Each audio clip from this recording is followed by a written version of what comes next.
Listo, iniciaremos. ¿Qué tal? Buenos días, alumnos. Buenos días a todos. Bienvenidos a esta sesión donde tendremos una gran puesta llamada Accidentes y sorpresas de la ciencia. ¿De acuerdo? Como pueden observar, está frente a ustedes la química Carol Perelman Kodari. ¿De acuerdo? Ella es química farmacéutica bióloga, egresada de la Facultad de Química de la UNAM y actualmente divulgadora de la ciencia. Fue ganadora de la medalla de oro en las Olimpiadas de Química Nacionales y bronce en la primera edición de las Olimpiadas de Química Panamericanas. Es co-creadora y directora del Jardín Weizmann de Ciencias, del primer museo de ciencias completamente al aire libre en México y miembro de la Asociación Mexicana de Museos y Centros de Ciencia y Tecnología, además de ser promotora de los jardines de ciencia como espacios democratizadores de la ciencia. En el 2019 fue premiada con tercer lugar en periodismo en ciencia e innovación por Comecit y es autora del cuento infantil y juvenil Coronesio, Covidín y los secretos del cuento infantil y los secretos de lo invisible, con el que obtuvo el segundo lugar en el premio Jorge Flores Valdés al mejor producto de divulgación del 2020 en torno a la pandemia del COVID-19 por la América. Como parte de su labor como comunicadora de la ciencia, es conductora de la serie documental Nuestras Cosmovisiones, producida por TV UNAM. Es columnista y autora de diversos textos de divulgación de artículos científicos, entre los que destacan el metaanálisis sobre la incidencia de COVID-19 largo en adultos y en niños, y el estudio sobre la percepción de la ciencia y ciencias de la salud en jóvenes a partir de la pandemia. A su vez, es miembro de la Sociedad Mexicana de Divulgadores de la Ciencia y la Técnica y de la Red Mexicana de Periodistas de Ciencia. Es esposa y madre. Bienvenida. Muchas gracias, Leonardo. Me emociona mucho estar aquí con jóvenes y, bueno, por supuesto, estar, aunque sea a distancia, allá en Morelos, en el CUAM. Muchísimas gracias por la invitación. Pues hoy hablaremos precisamente, como dice el título de esta plática, que trataré de no llevarme mucho tiempo para que podamos platicar después si tienen algunas preguntas. Hoy platicaremos sobre precisamente los accidentes y sorpresas de la ciencia. Entonces, no sé si ven mi presentación. ¿Me confirmas, Leonardo? ¿Sí? Ok, perfecto. Bueno, pues, ¿qué son estos accidentes y sorpresas de la ciencia? Les voy a hacer primero una pregunta. ¿En qué se parece la sucralosa, que es el Splenda, digamos, la Coca-Cola, el horno de microondas, las llantas, los rayos X, los sartenes con los que hicieron el huevo en la mañana del desayuno, los tenis que tienen velcro y los antibióticos?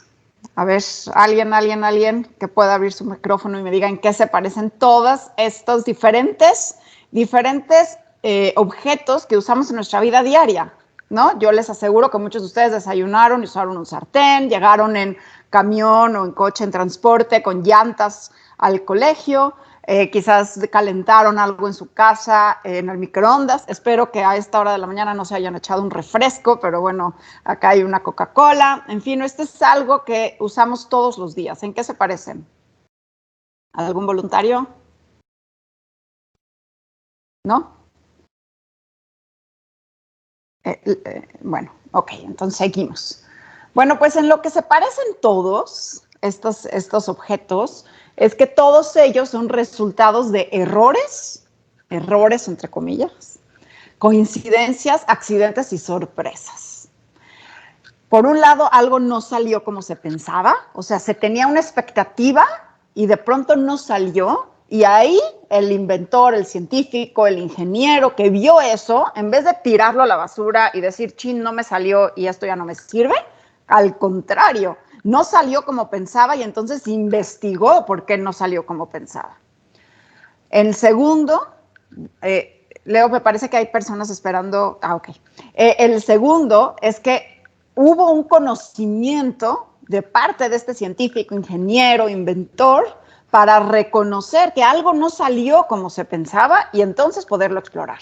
Y tercero, bueno, el requisito fundamental de un científico, La curiosidad, poder observar y reflexionar. Y yo siempre digo que los niños y las niñas son científicos desde que nacen, porque desde que nacemos tenemos esta gran curiosidad de saber por qué el cielo es azul, por qué los objetos se caen cuando los tiramos y todas estas grandes preguntas que eventualmente quizás ya se nos olvida preguntar. Pero desde pequeños todos los niños y todas las niñas son científicos. Y aquí les quiero decir algo muy lindo que dice Isaac Asimov, que es un gran comunicador de la ciencia, que ya murió, pero es uno de los grandes comunicadores de la ciencia, Isaac Asimov, que él decía, la frase más excitante que se puede escuchar en la ciencia no es eureka, lo encontré, sino, esto está muy extraño. ¿Por qué? Porque entonces suceden las serendipias, suceden hallazgos que son afortunados e inesperados y que se producen cuando se busca algo distinto. Todos estos inventos, como las llantas, la Coca-Cola, los rayos X, los antibióticos, los sartenes de teflón, el velcro, los microondas y el Splenda, la sucralosa, fueron serendipias, fueron hallazgos afortunadísimos porque mejoraron nuestra calidad de vida, mejoraron la ciencia y la avanzaron el conocimiento, pero eran completamente inesperados. Se estaba buscando algo muy distinto y se encontró. Entonces, ¿quieren? Vamos a hablar de cada uno. Empecemos de lo más antiguo a lo más presente. Primero, las llantas. Las primeras ruedas, pues, eran de madera, luego de cuero, luego de hule sólido, y era incomodísimo ir en una carreta, en una carroza, donde las llantas eran de madera. Imagínense cómo saltaba esa carreta, era realmente incómodo. En 1839, Charles Goodyear, que estaba tratando de manejar el caucho, el hule, una goma natural que es muy pegajosa, estaba tratando de trabajar con este material porque sabía que de alguna forma podríamos utilizarlo los seres humanos, pero no sabía bien a bien cómo, porque al ser tan pegajosa como que no le encontraba muchos usos. Sin querer, le cayó azufre, se le cayó el hule a la estufa con un poco de azufre. Y entonces se incendió y sucedió algo que nunca había esperado encontrar. Encontró que el material se hizo impermeable, manejable y que entonces podía utilizarlo y manejarlo mucho mejor, que se le había quitado lo pegajoso y que por el otro lado era impermeable, o sea, se podía mojar y no le pasaba nada. Llevaba años intentando modificar el hule y fue por un accidente cuando le echó azufre y se le cayó esta mezcla a la estufa que descubrió. Y fíjense, en vez de tirar a la basura eso que por accidente le sucedió, al contrario, lo utilizó. Y eso se le llamó vulcanización por el dios Vulcano, que era el dios del fuego. Él lo llamó vulcanización porque utilizó fuego. No se le había ocurrido utilizar fuego para tomar el hule y el azufre y convertirlo en lo que hoy es las llantas. Claro que Charles Goodyear, como muchos de los inventores, sí lo patentaron, pero murió prácticamente en la miseria y fue después que varias empresas, entre ellas la hoy llantera Goodyear, tomaron su nombre para fabricar llantas, pero realmente no era una fábrica de Charles Goodyear. Y algo interesante es que los olmecas, hace más de 3,000 años, hacían algo similar para hacer las bolas que usaban en el juego de pelota. Utilizaban el hule que salía de los árboles de hule y lo quemaban. Habían ya encontrado una especie de vulcanización antes de que Charles Goodyear lo patentara. Ahora la Coca-Cola. A ver. Este era un farmacéutico que se llamaba John Pemberton y él vivía en Estados Unidos. Y él quería hacer una bebida medicinal porque había tenido una herida de guerra en el pecho que le dolía mucho y tomaba morfina para aliviar ese dolor, pero pues se había hecho adicto porque este tipo de medicamentos pues causaban adicciones. Entonces empezó a tratar otros tipos de sustancias para tratar de aliviar su dolor, el dolor de cabeza y también ayudar a la digestión, pero intentó hacerlo con extracto de coca, que en esa época tenía cocaína, ¿sí? Sin saber que la cocaína era una droga adictiva, que ya sabemos hoy, pero en ese entonces se sabía que la coca ayudaba al dolor y utilizó la nuez de cola y agua. Pero accidentalmente, su asistente le echó gas, la carbonató. Y entonces a la gente le empezó a gustar y empezó a vender estos vasos de jarabe que por primera vez tenían gas. Cuando se dio cuenta que a la gente le gustaba más por el gas que por el efecto del dolor, le quitó la parte de cocaína, le puso mejor cafeína, que es la sustancia que tiene el café, ¿sí? Para seguir haciendo que estés como despierto, quitar el dolor y ser un neuroestimulante, y la siguió carbonatando. La patentó y eventualmente se fundó la compañía Coca-Cola. ¿Por qué se llama Coca-Cola? Porque se usaba la hoja de coca y la nuez de cola inicialmente. Hoy, por supuesto que la Coca-Cola no tiene cocaína para nada, pero estos son los orígenes del refresco, la carbonación de estas bebidas. Por supuesto que él hubiera podido tirar a la basura esto que hizo su asistente de carbonatarlo, pero no, decidió venderlo así con gas y a la gente le gustó. Ahora, esto de los rayos X. ¿Qué tal de maravilla es poder ver nuestro cuerpo por dentro? Bueno, esto sucedió gracias a este investigador, este físico, Wilhelm Röntgen, que estaba trabajando con esto que se llaman un tubo de rayos catódicos, que estaba viendo los rayos cómo estaban ocurriendo, ¿ok? Esto no era nuevo, esto ya se usaba en la física para entender los rayos catódicos, pero notó algo interesante. Él había puesto unas cartulinas y unos libros, se dio cuenta que salía una lucecita verde que destellaba más allá de los libros y de las cartulinas y pasaba, podía atravesar completamente los libros y las cartulinas. Esto ya lo habían notado otros investigadores, pero lo habían completamente ignorado. Pero Wilhelm le llamó la atención y dijo, está mucho más interesante lo que está sucediendo afuera del tubo que lo que está pasando adentro del tubo. Y entonces se le ocurrió poner una placa fotográfica y se dio cuenta que en la mano de su esposa aparecían sus huesos.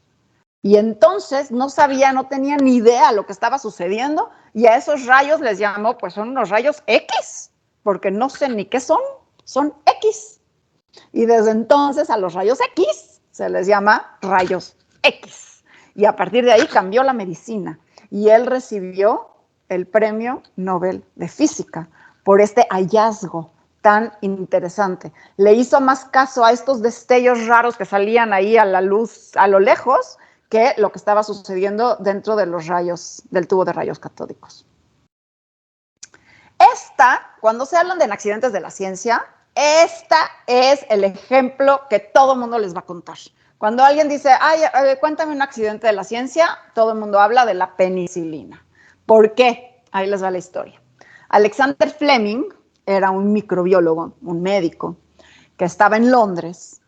Y lo que hizo, bueno, antes, nomás para que sepan, no existían los antibióticos. Si alguien tenía una infección como una neumonía, se moría de una neumonía, ¿sí? Y lo que sucedió es que en 1928 Alexander Fleming estaba sembrando bacterias, ¿ok? Sembrando bacterias en estas cajas Petri, ¿ok? Porque estaba estudiando estas bacterias que se llaman estafilococo, que seguramente a lo mejor a algunos de ustedes les ha dado estafilococo, duele mucho la garganta con el estafilococo, y entonces su pediatra les va a dar un antibiótico como amoxil, que es la penicilina, ¿no? Y entonces, él, Alexander Fleming, como era microbiólogo, estaba sembrando estafilococos y los dejó los cultivos en su laboratorio y era tan distraído que dejó abierta la ventana de su laboratorio y se fue de vacaciones 2 semanas. Y en esas 2 semanas, pues todos conocemos a estos hongos que se llaman moho, ¿sí? Pero realmente se llaman penicilliums. Estos hongos, que es el moho que crece en el pan cuando lo dejamos mucho tiempo y se hace, pues se llena de moho, ¿no? Bueno, pues se metió el moho por la ventana porque las esporas de los hongos están en el aire todo el tiempo y si dejamos el pan un rato o una manzana, pues se llena de moho porque están en el aire. Bueno, pues lo mismo, dejó las ventanas abiertas y se contaminaron sus placas Petri. ¿Qué hizo? Bueno, pues observó lo que sucedió, en vez de tirarlas a la basura. Cualquier investigador o otra persona, pues hubiera visto sus placas, que aquí están las colonias, ¿sí?, de las bacterias, y él lo que se dio cuenta es que crecieron penicilliums, crecieron moho, en donde estaban los estafilococos. ¿Ven? Aquí están los estafilococos abajo, son las colonias de bacterias, que son como los que ve el pediatra en la garganta cuando se asoma a ver si ustedes tienen gripa por bacterias, y le creció, se le contaminó con penicillium. Claro que muchos hubieran podido tirar esto a la basura, hubieran dicho, chin, se me contaminó y esto no sirve de nada. Pero no, él observó y se dio cuenta que justamente alrededor del penicillium no habían crecido bacterias. Él se dio cuenta que justamente donde estaba el hongo había un halo transparente y las bacterias no habían crecido ahí.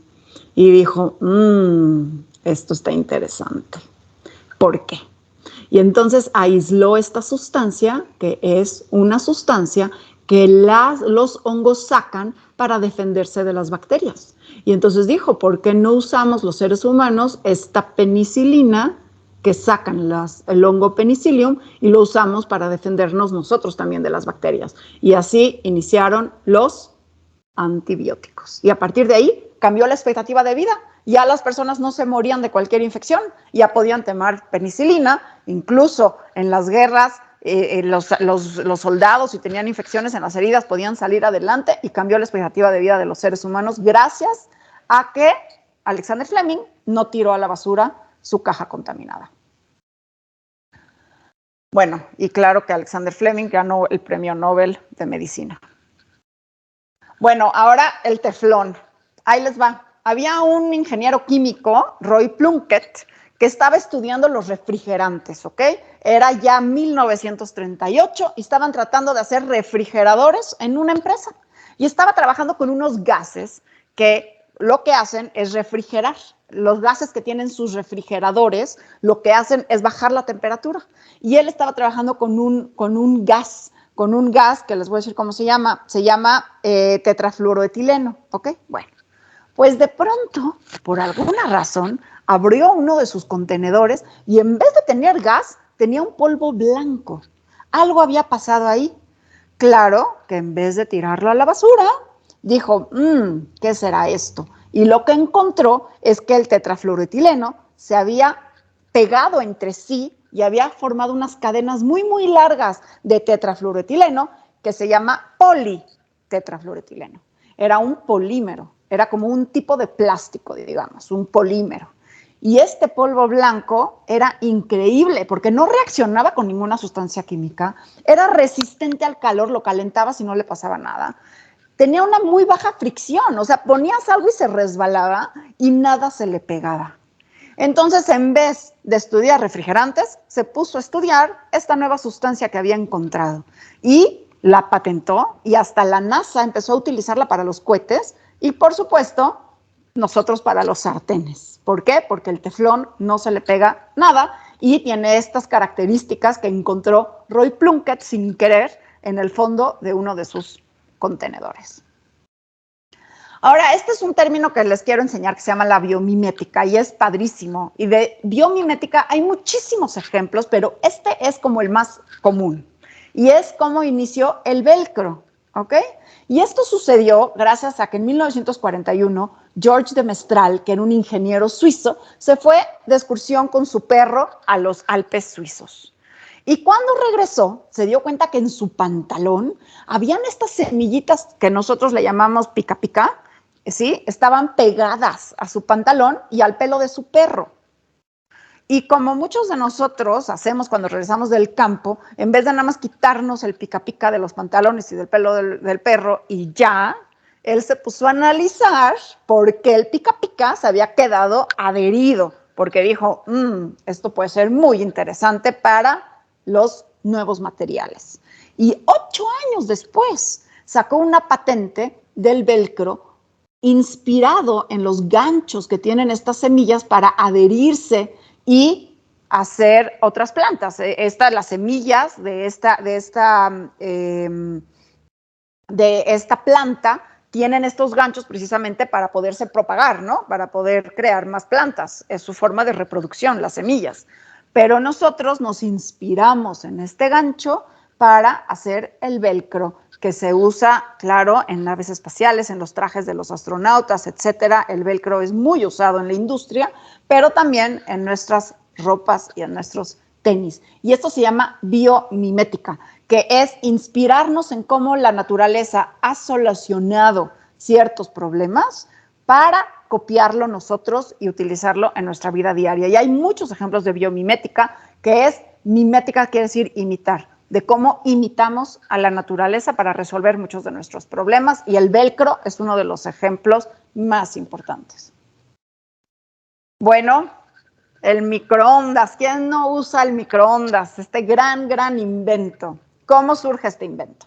En 1945, Percy Spencer estaba usando un magnetrón para hacer investigaciones de radares. Nada que ver.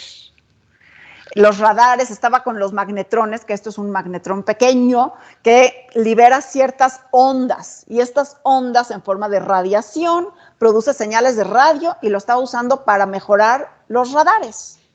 Pero ese día traía un chocolate en su bolsa del pantalón, y de pronto se dio cuenta que el chocolate en su pantalón se había derretido, y no entendía por qué se había derretido, pues así tanto, si no hacía tanto calor.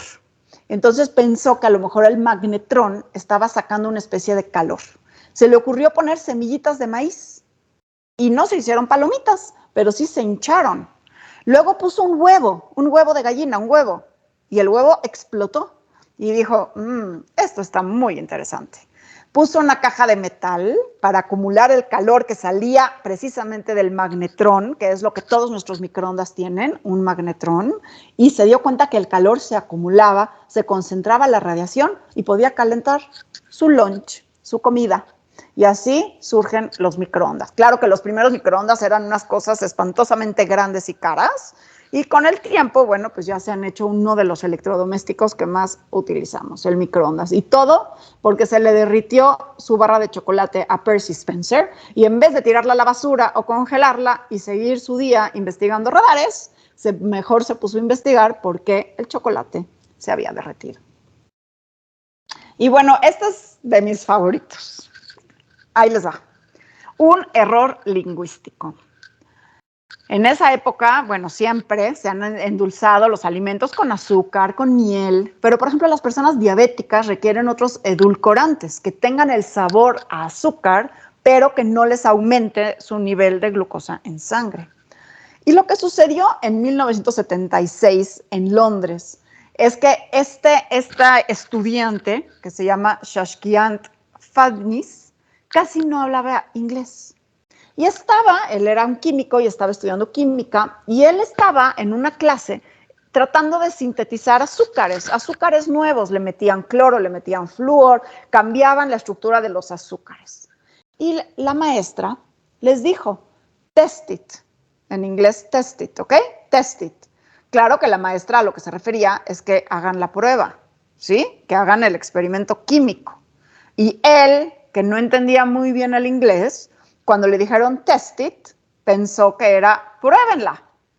Y la probó, y cuando la probó, se dio cuenta que era súper dulce, que era 650 veces más dulce que el azúcar que usamos, el azúcar de mesa.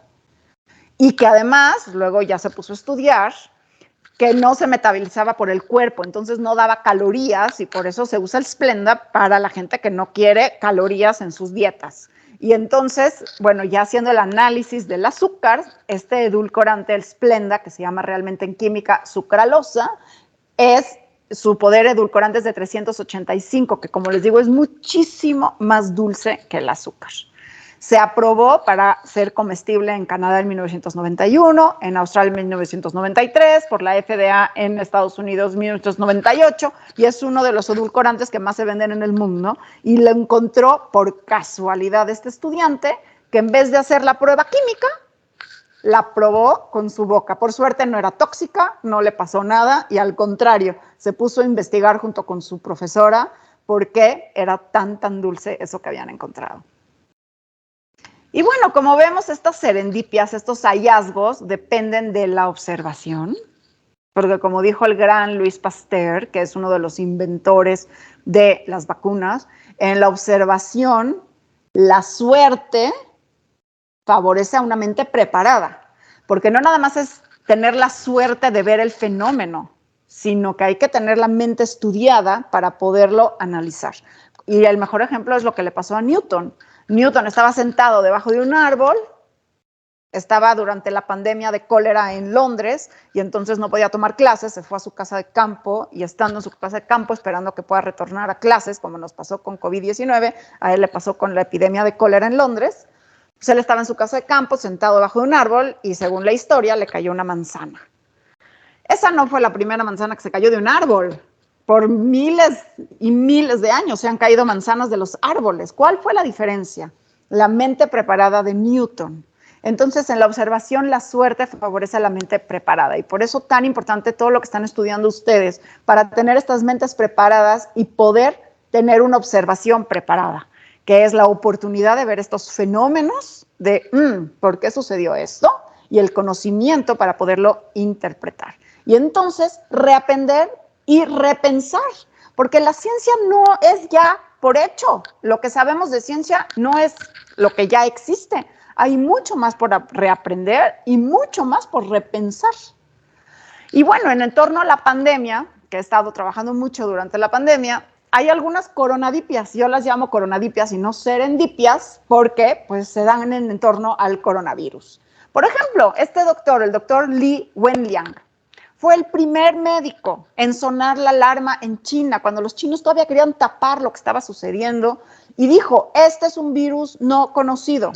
Ojo, mundo, pongan atención. El gobierno chino lo persiguió por haber sonado la alarma, porque el gobierno chino todavía lo quería tapar todo esto. Desgraciadamente, el doctor falleció de COVID-19, pero se le recuerda como la persona que, a pesar de que su gobierno no quería, fue el que llamó la atención de sus colegas y dijo, aquí hay un virus que no conocíamos.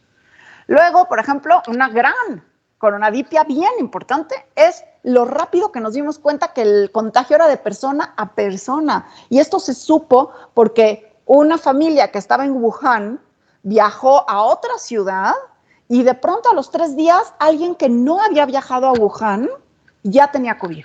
Entonces dijeron, este virus se propaga de persona a persona. Ojo. Y entonces sonaron otra vez la alarma de la Organización Mundial de la Salud. Gracias a esto, pero esto fue una persona que se dio cuenta que esta familia de Wuhan que había ido de vacaciones regresó a su casa y alguien en su casa, ellos se sentían bien, pero porque ya saben que el COVID se propaga por personas también asintomáticas, y alguien en su casa acabó enfermo y dijeron, esto se propaga de persona a persona. Y luego la propagación por vía aérea, donde se dieron cuenta que personas que no necesariamente estaban pegaditas, estaban lejos, acababan contagiadas. Entonces, que el virus se propaga por vía aérea y por eso tan importante ventilar y usar el cubrebocas. Todas estas observaciones son importantes, que las mentes preparadas las distinguen y entonces son las que nos ayudan. Y acá hay unas frases que les quiero dejar. Una de Charles Darwin, que dice que no es el más fuerte ni el más inteligente la especie que sobrevive, sino el que mejor se adapta a los cambios. Y por eso es importante no necesariamente ser ni el más fuerte ni el más inteligente, pero sí el que tiene la capacidad de adaptación, la resiliencia y el poder observar qué es lo que está sucediendo para ir avanzando. Y este es bien importante, que dice, la ciencia no es la verdad. La ciencia es buscar, la búsqueda de la verdad. Cuando la ciencia cambia de opinión, no es porque te mintió, es porque ha aprendido más. Y espero que ustedes sean eventualmente los que hagan que avance la ciencia. Y finalmente, ¿se acuerdan que hablamos de Alexander Fleming, que recibió el premio Nobel por haber encontrado la penicilina en este experimento, en esta contaminación que tuvo? Bueno, pues les digo rápidamente lo que dijo Alexander Fleming cuando recibió el premio Nobel. Él dijo, mi único mérito es no haber ignorado mis observaciones y usar mis conocimientos. porque él fácilmente hubiera podido tirar esas cajas Petri y posiblemente ahorita no tuviéramos antibióticos. Su mérito fue haber no ignorar sus observaciones y usar lo que conocía como microbiólogo. Y bueno, finalmente una frase que siempre digo es que la ciencia la hacemos los seres humanos. Y así por eso, igual que el arte que lo hacen los seres humanos, la ciencia la hacemos los seres humanos. Por eso la ciencia es parte de la cultura, es de todos y para todos. Y pues les agradezco muchísimo su atención y ahora estoy lista si tienen algún comentario. No sé si ya se quitó mi presentación. Ya se quitó, Carol. Ah, buenísimo. Sin duda, una magistral presentación, Carol. Muchísimas gracias. No hay más que decir que justo dentro de los errores que puede existir dentro de la ciencia, depende de los ojos, quien las observa, para decir no es un error, hay otra forma de ser observado. Muchísimas gracias. Alumnos, participantes que se encuentran dentro de la presentación, si tienen dudas, preguntas, este es el momento, estamos aún a tiempo, pueden levantar su mano y con todo respeto les abriremos el micrófono para que así puedan hacerlo. Javier, dame un segundo, ¿tienes una duda? Me parece que ya está abierto tu micrófono. Javier Eduardo. Además de los accidentes de Newton, que fue el de la gravedad y el de la penicilina, ¿hubo algún otro accidente que fue igual de importante que los dos científicos? Pues sí, todos los que te platiqué han sido como accidentes, errores. Hay muchísimos ejemplos realmente. Yo les traigo algunos, ¿no? Algunos 8, pero pues mira, el de Newton no lo podemos llamar como un accidente en sí, porque no es de que él estaba haciendo algo y encontró otra cosa que no esperaba. Más bien observó un fenómeno y entonces lo explicó con las leyes de gravedad, ¿no? El de Alexander Fleming es así como el ejemplo consentido de todos de los accidentes de la ciencia, porque verdaderamente se le contaminó y en vez de tirarlo a la basura, pues lo aprovechó. Pero así hay varios, realmente todos los días suceden en los laboratorios este tipo de accidentes y depende del científico poderlos identificar. De hecho, hay un concurso en Estados Unidos cada año donde las personas pueden mandar cuáles fueron las serendipias, cuáles fueron los accidentes que utilizaron para mejorar el conocimiento y avanzar la ciencia, y reciben premios por haber avanzado a través de estos hallazgos, porque muchas veces vale más un error, entre comillas, porque no son errores, por algo suceden, ¿no? Entonces, más vale encontrar estos, qué raro, a que tu experimento te salga como estabas planeado, porque pues entonces no aprendes tanto, ¿no? O sea, si tú sabes que agarras agua, le echas aceite y se separan y no se mezclan, ¿no? Si agarras agua y le pones aceite, ¿se mezclan? No, ¿verdad? Ahora imagínate que un día pones agua y le pones aceite y se mezclara. Ahí dices, esto está raro, esto no es algo que estaba yo esperando. Claro, puedes tirarlo a la basura y ya, o puedes profundizar en esa observación y tratar de avanzar el conocimiento. Y todos los días sucede esto, todos los días. Estos son los grandes ejemplos así muy conocidos, pero todos los días suceden en los laboratorios. Y ahí está el ojo conocedor para poder seguir y jalar el hilito a estos errores, entre comillas, ¿no? Ahí está lo divertido de la ciencia, que todo el tiempo se está descubriendo algo nuevo. Así es. Muchísimas gracias por la pregunta. ¿Alguna otra duda, pregunta en este momento?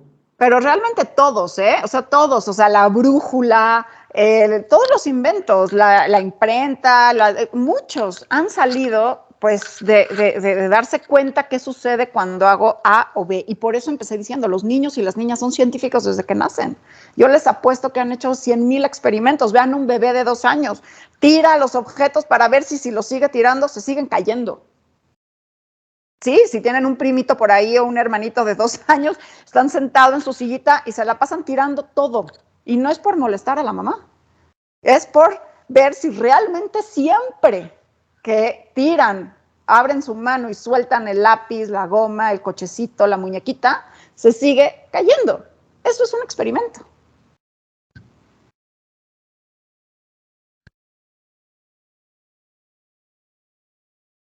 Así es, y creo que sin duda esa curiosidad de bebés después se va puliendo y más adelante los profesionales es cuando ya impregnan de todas estas teorías y de conocimientos que ya nos permiten explicar el porqué de muchas circunstancias, ¿No crees? Así es, eso es, muchos dicen bueno, que a veces los sistemas educativos o los mismos papás al decir ya deja de preguntar, matamos esta curiosidad, pero realmente qué gran fortuna que están en el QUAM, que les promueve el pensamiento científico, el seguir haciendo preguntas, porque a veces no es nada más hacer las preguntas, hay que tener una mente educada para saber cómo buscar esas respuestas, ¿no? Así es, y tenemos otra mano levantada, Danae. Bueno, yo tengo una duda porque ahorita que me surgió, puede haber accidentes que, por ejemplo, un científico le haya ocurrido un accidente y de ahí haya retomado, por ejemplo, lo tire, o como dicen, deseche esa idea y otro haya retomado o creado algo nuevo con lo que ya desecharon. Claro, sí ha pasado. Y no nada más eso, te voy a platicar que curiosamente, por ejemplo, esto de Alexander Fleming ya le había sucedido a alguien más. Ya había encontrado algo similar, pero quizás no lo investigó lo suficiente como para realmente reportarlo como un hallazgo. Incluso lo que les platiqué de Röntgen, de los rayos catódicos, de que descubrió los rayos X, ya otros lo habían identificado, pero no fueron quizás tan exitosos en buscar la explicación. Y siempre lo que decimos en ciencia es que estamos parados sobre los hombros de gigantes, los hombros de otros gigantes. O sea, siempre es estar encima de lo que ya se sabe y del conocimiento. Y sin duda, muchas veces, y esto sucede habitualmente en muchos laboratorios, a lo mejor el director del laboratorio encuentra algo y el estudiante es el que le da el seguimiento y entonces lleva más allá estos hallazgos, porque pues sí, a veces uno ve algo, ¿sí? No le llama la atención, pero al otro sí le llama la atención y lo sigue investigando y no lo deja hasta sacarlo adelante. Ahorita no puedo pensar en un ejemplo así en particular, pero sin duda ha sucedido, por supuesto que sí.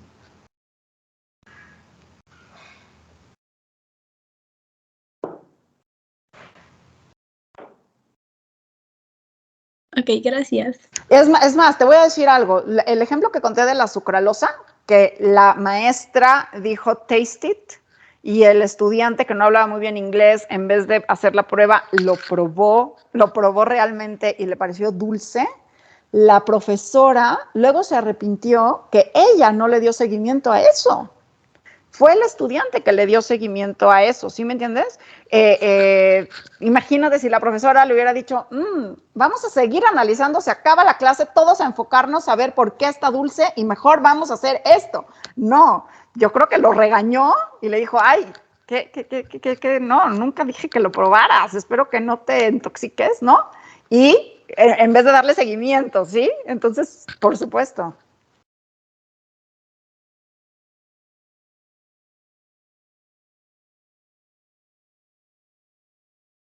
Ok, entonces sí puede aplicarse la frase de a veces los errores de otras personas pueden ser un éxito para ti o claro, un descubrimiento nuevo para otra persona.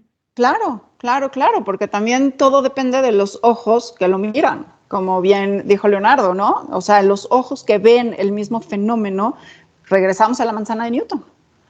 Les voy a platicar, por ejemplo, algo increíble. Ustedes no sé si sepan, pero los griegos ya sabían que la Tierra era redonda, ¿sí? ¿Saben por qué los griegos sabían que la Tierra era redonda? Porque por muchos años durante la Edad Media se decía que la Tierra era plana. Incluso cuando Cristóbal Colón zarpó de España y se fue para el otro lado y no para la India, pensaban que se iba a caer el barco, porque pensaban que la Tierra era plana. Pero 1000 años antes los griegos ya sabían que la Tierra era redonda. ¿Sabes por qué? Por los eclipses. Porque los griegos dijeron, cuando hay un eclipse, vemos la sombra de la Tierra reflejada en la superficie de la Luna y vemos una curva. Quiere decir que somos redondos. Y para los griegos estaba clarísimo que la Tierra era redonda. Pero bueno, luego vino la Edad Media, donde fue el oscurantismo científico, no había avance de la ciencia, quien hacía ciencia como Galileo Galilei era acusado como un hereje, ¿sí? Y ya finalmente vino el Renacimiento y obviamente se volvió a comprobar con Copérnico y los primeros científicos renacentistas que la Tierra sí era redonda y no era plana y por eso Cristóbal Colón no se cayó, ¿sí? Y más bien descubrió América, ¿ok? Pero ahí estamos viendo que a veces los errores de unos son la ventaja de los otros y bueno, pues ese es el avance de la ciencia y también el cómo comunicamos, porque no es nada más descubrir en tu laboratorio muy felizmente, también hay descubrimientos que no salen a la luz, sino muchos años después, precisamente por una falta de comunicación. O por ejemplo, Marie Curie que descubrió el radio, que era radioactivo, murió de cáncer, ¿sabes por qué? Porque traía colgado aquí un pedacito de radio, porque pues era muy orgullosa de su descubrimiento, nunca se le ocurrió que le iba a dar un cáncer por tener radio aquí colgado como collar, ¿ok? El error de Marie Curie, obviamente, fue el avance de la medicina para otros, ¿no?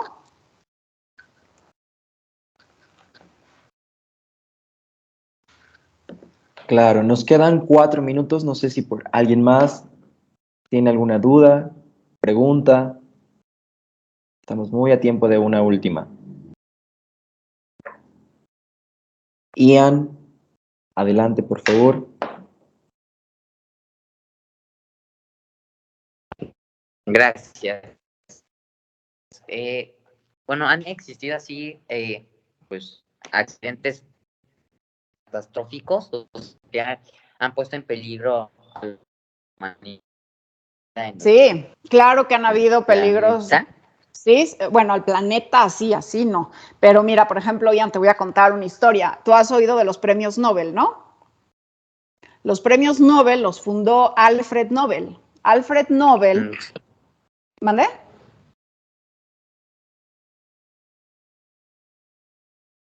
Ok. Le decía que sí.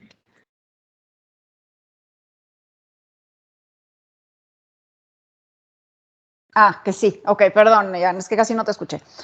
Bueno, Alfred Nobel, él fundó los premios Nobel, precisamente te voy a contar la historia. Alfred Nobel venía de una familia bastante bien acomodada, tenían una fábrica de pólvora. Y en esta fábrica de pólvora, la pólvora es un invento desde la época de los chinos, ¿sí? Es muy viejo la pólvora. Pero tenían esta fábrica de pólvora. Y en la fábrica de pólvora murió su hermano porque hubo una explosión, ¿ok? Haciendo experimentos, perfeccionando sus fórmulas de pólvora, hubo una explosión y falleció su hermano.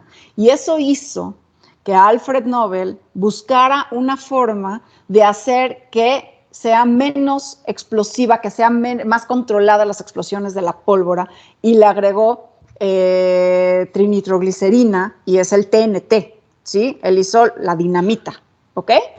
Y entonces esto hace que luego Alfred Nobel haga los premios Nobel hacia pues un mundo mejor y el conocimiento, y es muy bonita la historia de por qué funda los premios Nobel, pero en parte es por este evento catastrófico que perdió la vida de su hermano en esta fábrica de pólvora, que hace que se mejore entonces las explosiones de la pólvora, agregándole nitroglicerina, ¿sí?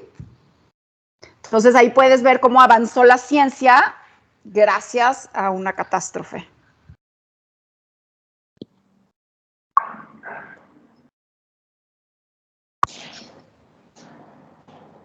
Sin duda, muchos descubrimientos, Carol, que falta aún por descubrir y muchos fenómenos que aún faltan por observar, ¿no? Y espero que los estudiantes del QAM sean los futuros inventores y que en mi próxima plática hable de ustedes. Por supuesto que sí, justo para eso están aquí y para eso es estos 2 días de congreso, para que veamos cómo la ciencia abarca múltiples dimensiones, pero que también hay muchas formas de abarcarla y muchas formas de verla. Te agradecemos, Carol, por esta presentación magistral. Muchísimas gracias por tu tiempo y por tus conocimientos también, por brindarnos esta oportunidad de escucharte. Muchísimas gracias, esperamos verte próximamente en más presentaciones aquí dentro del Grupo QAM. Muchísimas gracias, Carol. Pues gracias a ustedes y acuérdense, hay que repensar y reaprender todo lo que les enseñan y todo lo que aprenden. Les mando un abrazo. Muchas gracias. Muchísimas gracias, muchísimas gracias. Gracias, alumnos. Y continuamos con más del Congreso. Por favor, al siguiente van a ser las sesiones individuales para que puedan ir a escuchar ahora la ciencia de todos sus compañeros, para que así escuchen estas ideas que ya han sido oídas, pero que basta para otra vez volverlas a poner en duda. Muchísimas gracias, Carol. Muchísimas gracias a todos. Que tengan buen día. Hasta luego. Hasta luego, Carol. Gracias. Gracias.